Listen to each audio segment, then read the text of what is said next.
Olá, turma, tudo bem com vocês? Me chamo Renata Santos, sou técnica em radiologia e hoje iremos iniciar mais uma disciplina, hoje de radiologia odontológica. Então, nessa aula de hoje eu vou falar a introdução, como foi descoberta a radiologia odontológica. Vamos falar também sobre anatomia nessa aula de hoje, tá certo? Introdução à radiologia odontológica. Em 8 de novembro de 1895, o professor Will Conrad Roentgen, mestre em física e reitor na Universidade de Augsburg, observando um estranho fenômeno enquanto trabalhava com raios catódicos, descobriu um novo tipo de raio que, por desconhecer a origem, denominou de raio-x.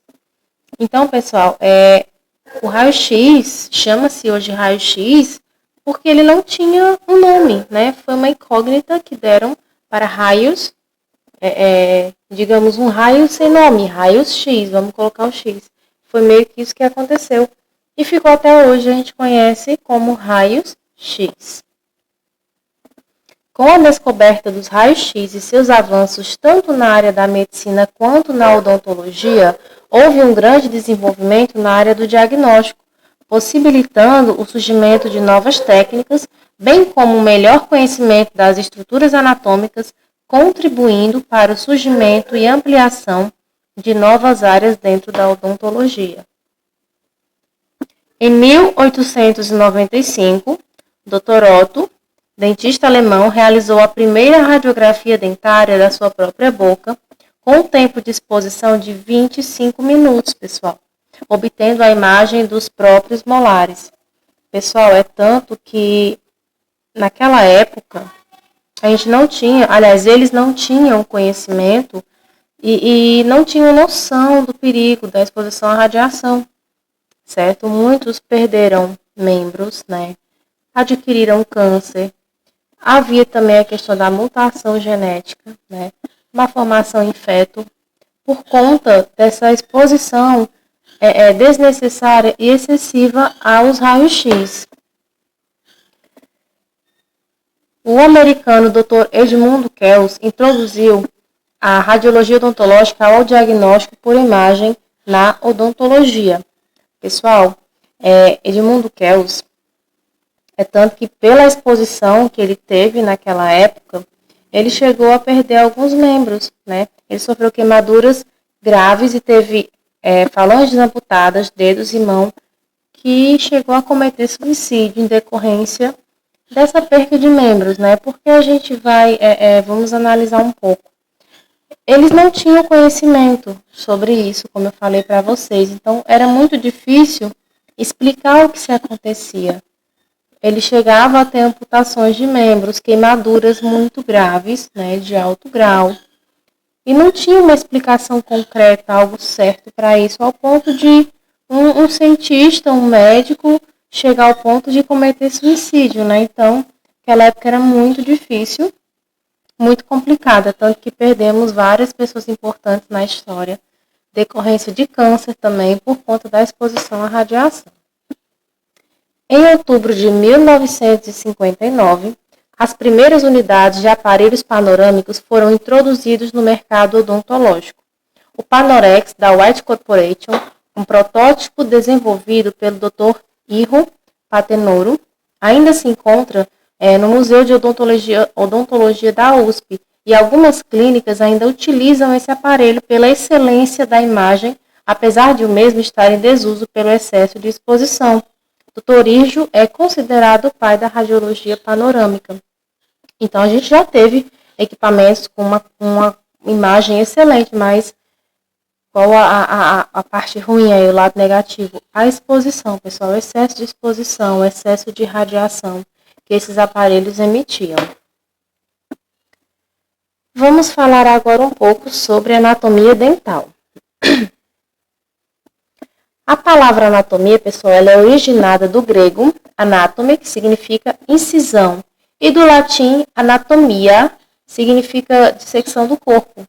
Trata-se da ciência que, tendo por base os métodos de dissecção e corte, estuda a organização estrutural dos seres vivos, por isso também denominada morfologia interna.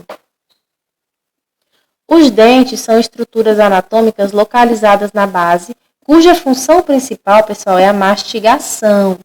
Estão inseridos nos alvéolos dentais, que por sua vez se encontram nos respectivos processos alveolares da maxila e da mandíbula. Pessoal, a maxila é a parte superior da nossa boca, da dentição, certo? E a mandíbula é a parte inferior. Então, no caso, maxila em cima. Lembre de mais, cima, certo? Soma. Então, vocês tentem fazer essa analogia para que vocês não esqueçam. E a mandíbula, a parte inferior, tá certo? O ato de mastigar é como uma linha de produção. Cada um dos nossos dentes, com sua formação, tão variadas e diferentes, tem funções específicas e distintas neste ato. Uns são responsáveis por cortar em pedaços o alimento, outros são responsáveis por picar estes pedaços e, por fim, outros são responsáveis por moer tais pedaços até transformar todo o alimento em uma pasta saborosa e rica em energia. A gente conhece como bolo alimentar, não é isso? Então, a nossa boca, os nossos dentes, ele tem toda essa função. Não é só a questão estética, certo? Ele é muito responsável pela nossa mastigação, pelo que a gente ingere. Por quê? Porque se não houver esse processo de cortar, picar, moer, a gente não tem uma deglução, a gente não ingere os nutrientes necessários para o nosso organismo.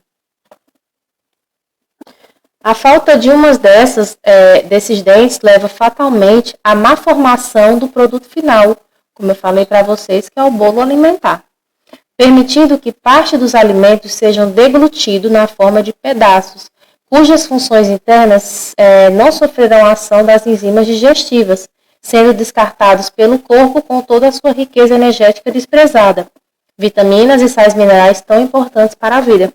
Então, pessoal, a mastigação ela é fundamental para a absorção dos nutrientes, dos sais, minerais, vitaminas, tá certo?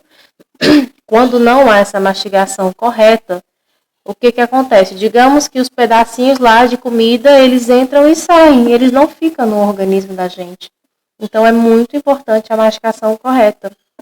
Eu andei pesquisando também sobre isso e há literaturas que indicam 30 vezes para vocês mastigarem. Claro que a gente não vai estar contando, é muito difícil isso. Eu acho que nem passa isso pela cabeça da gente.